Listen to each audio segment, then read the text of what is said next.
nalit na ng bahog ng baboy kasi nag-ulan. Katitila lang ng ulan. Ayan o. Solo ang kunya ngayon. Lahat nag-aaral. Ayan. Siguro grabe na ang iyak ng aking baboy. 7:30 na. Ayan. Paakyat pa lang ako. Mga 15 minutes pa. Nandun na ako.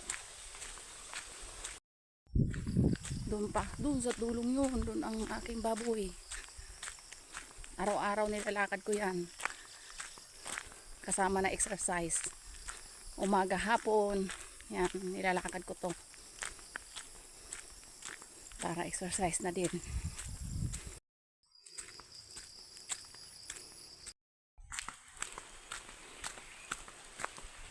Dito na sa ako. Sa aking nyugan. Sa aking babuyan. Ang iingay na ng aking mga biik.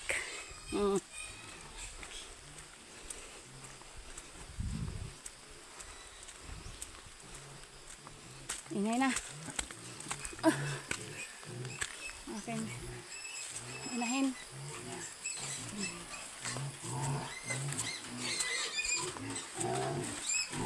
Yan, inahin ko. Yan, ang ingay. Nandun pa yung iba.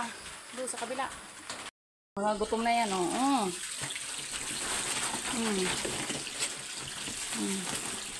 Gusto. Nagutom na. Late na kasi si amo. Ulan kasi ng ulan.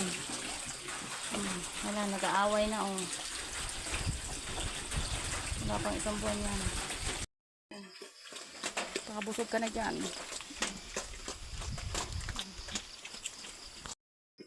Nabiit pa rin eh. Inahin, oh.